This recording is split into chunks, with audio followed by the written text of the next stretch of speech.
लंबे अंतराल के बाद प्रोफेसर की पाठशाला में आप सभी मित्रों और साथियों का फिर से स्वागत है। इस बार की पाठशाला में हम लोग बात करने वाले हैं एक ऐसे सब्जेक्ट के बारे में जो subject electronics and telecommunication branch के इंजीनियर्स अपने सेकेंड ईयर में पढ़ते हैं। ये सब्जेक्ट कम्युनिकेशन इंजीनियरिंग के लिए एक बेसिक सब्जेक्ट की तरह काम करता है और इस सब्जेक्ट को कवर करने के लिए हमें लगभग 40 घंटे का सिलेबस कवर करना पड़ेगा। इस सब्जेक्ट का नाम है एनालॉग कम्युनिकेशन। तो आइए शुरू करते हैं चर्चा एनालॉग कम्युनिकेशन पर। First unit is the amplitude modulation system. Amplitude modulation system, okay, this is the first unit and which is very basic unit।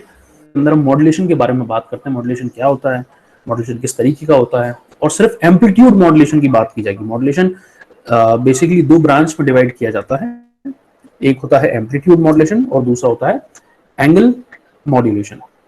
तो जो फर्स्ट यूनिट है उसके बारे में हम सिर्फ एम्पलीट्यूड मॉड्यूलेशन के बारे में बात करेंगे। आने वाले टाइम में, आने वाली यूनिट्स में हम लोग एंगल मॉड्यूलेशन के बारे में भी बात करेंगे। एम्पलीट्यूड मॉड्यूलेशन में हम लोग जो बात करेंगे बेसिकली वो बात करेंगे, सी we will be talking about the amplitude modulation, the maximum allowable modulation spectrum of amplitude modulated signal, हाँ most important, generation and detection of AM waves। amplitude modulated waves को सबसे पहले तो हम स्टडी करेंगे कि होती क्या है, और जब उसको जान लेंगे कि हम ये क्या होती हैं, उसके बाद हम उसको जनरेट कैसे करेंगे। ट्रांसमीटर साइड पर जनरेशन का प्रोसेस किया जाता है और रिसीवर साइड पर डिटेक्शन का प्रोसेस किया जाता है। तो हम बात करेंगे स्टैंडर्ड एएम वेव्स के जनरेशन और डिटेक्शन के बारे में। ट्रांसमीटर पर हम उसको किस तरह से जनरेट करेंगे, रिसीवर साइड पर किस तरीके से डिटेक्ट करेंगे signals.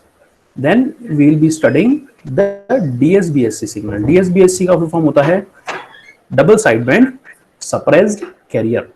डीएसबीएससी signal standard AM signal से किस तरह से अलग होता है, इसको डिटेल में पढ़ेंगे हम लोग जब बात करेंगे यूनिट के अंदर। Okay, then we have single side band modulation, that means इसको बोलते हैं SSBSC signal, single side band suppressed carrier. इसके कुछ एडवांटेजेस हैं, कुछ डिसएडवांटेजेस हैं। We will be talking about the advantages and disadvantages of this type of signal when we will be dealing the chapter detail. Then we will be talking about the vestigial sideband VSB signals। VSB signal SSB से किस तरह से अलग है उसके बारे में बात करने वाले हैं। Okay, then we will be talking about the comparison of the various AM systems। अलग अलग सिस्टम्स को कंपैरिजन किया जाएगा। डिफरेंट AM सिस्टम्स में 4 सिस्टम्स होंगे जो अभी हमने सुबह अभी इससे बात किया है। पहला है स्टैंडर्ड AM, दूसरा DSBSC, फिर SSBSC और फोर्थ है VSB vestigial side band. So standard AM, DSB, SSB, VSB, इस तरीके से 4 डिफरेंट AM सिस्टम को हम लोग कंपेयर करने वाले हैं कंपैरिजन के अंदर। लास्ट में जब ये चैप्टर कंक्लूड करेंगे तो चैप्टर कंक्लूड करेंगे with the topic which is known as FDM, which is known as frequency division multiplexing. क्या होता है, कैसे होता है, देखेंगे। Then we will be talking about the AM transmitter and AM radio broadcasting. So this is our first chapter. Then second chapter और second unit जो है वो है एंगल मॉड्यूलेशन सिस्टम। मैंने बताया था मॉड्यूलेशन को हम 2 पार्ट में डिवाइड करते हैं बेसिकली एनालॉग कम्युनिकेशन के अंदर। एक होता है एम्पलीट्यूड पार्ट, दूसरा होता है एंगल पार्ट। एंगल मॉड्यूलेशन को भी हम 2 पार्ट में डिवाइड करते हैं।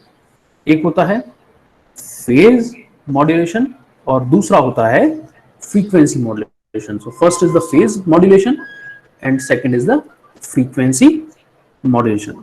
एंगल मॉड्यूलेशन के बेसिकली 2 पार्ट है या दो पार्ट में क्लासिफाई किया गया है, डिवाइड किया गया है। पहला है फेज मॉड्यूलेशन और दूसरा है फ्रीक्वेंसी मॉड्यूलेशन। दोनों को हम इस चैप्टर में डिटेल में स्टडी करने वाले हैं। Okay, then we will be talking about the relation between phase and frequency modulation.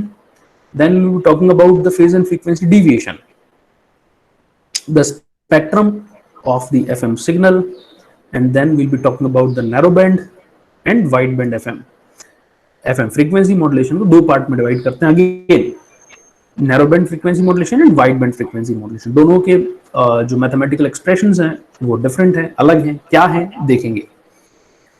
Then we'll be talking about the bandwidth of the FM signal and the effect of modulation index on the bandwidth. So last में हम लोग बात करेंगे FM generation and detection की, और इस तरीके से हम इस चैप्टर को कंक्लूड करेंगे।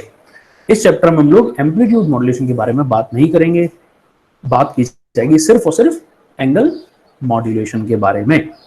सो इस चैप्टर का नाम इसीलिए रखा गया है angle modulation, right. So this is the unit number 2 जिसको हम डिटेल में डिस्कस करने वाले हैं, बात करने वाले हैं। Unit number 3 which is the most important unit in the communication system। बात करेंगे रैंडम वेरिएबल क्या होता है, किस तरीके का होता है। रैंडम वेरिएबल की प्रॉपर्टीज होती हैं जैसे CDF, जैसे PDF, probability density function.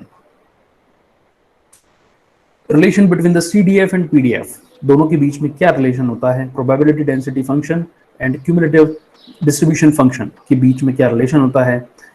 What is the average value of the random variable, variance of the random variable, Chebyshev inequality is not much more important, Gaussian probability density function is okay, error density function is important, Rayleigh probability density function, correlation, the random variables, central limit theorem, autocorrelation function.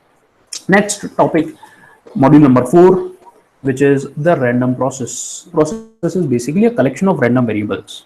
Statistical average, the statistical random process, linear system, the power spectrum of the stochastic processes, transmission over LTI system, Gaussian process, wide process, band limited process, and sampling band pass processes. This is the unit number 4 that we are going to discuss in our syllabus. The 5th unit is basically the noise, the effect of noise on the analog communication system. This unit deals with the noise part of the analog communication system. Analog communication में जो noise होती है, different types of systems कौन कौन से हम पढ़ेंगे। हम standard AM के बारे में बात करेंगे, हम DSB-SC के बारे में बात करेंगे, SSB के बारे में बात करेंगे। ये conventional systems के अंदर noise का impact क्या होता है, वो इस चैप्टर का बेसिक सार रहने वाला है। PLL, phase lock loop, the effect of additive noise on the phase estimation, threshold effect of angle modulation, pre-emphasis and de-emphasis क्या होते हैं, क्यों किए जाते हैं, comparison of analog modulation systems, characterization of thermal noise sources, effective noise temperature, noise figure, इस पर questions आते हैं generally. noise figure, transmission losses, repeater of signals, noise figure important, noise figure क्या होता है, किस तरीके का होता है, इसका कंसेप्ट क्या है, तो इसके बारे में क्वेश्चंस अक्सर पूछे जाते हैं। पहली बुक है टॉब एंड शिलिंग, ये डिजिटल कम्युनिकेशन के लिए जनरली लोग प्रेफर करते हैं। Taub and Schilling, principles of communication system, TMH edition होता है। जनरली इसको हम डिजिटल कम्युनिकेशन के लिए प्रेफर करते हैं। एनालॉग कम्युनिकेशन के लिए जो हम लोग बुक प्रेफर करते हैं वो है Simon Haykins, but only second edition. Notes हैं जो मैं स्लाइड्स आपके साथ शेयर करूंगा, वो नोट्स और वो स्लाइड्स इसी सेकेंड एडिशन की बुक के कन्वेंशंस को फॉलो करते हुए बनाई गई है। पिलाठी, जिसको आपको जरूर पढ़ना चाहिए, आपके लाइब्रेरी में होना चाहिए। So this book is important. और जी प्रोकिस एंड सलेही कम्युनिकेशन सिस्टम प्रेंटिस वाला एडिशन टेस्ट करने के लिए शॉम सीरीज पहले एक बहुत अच्छा बुकलेट हुआ करता था, अभी भी बहुत अच्छा बुकलेट है जिसके अंदर बहुत सारे क्वेश्चंस आपको प्रैक्टिस करने के लिए मिल जाएंगे। सो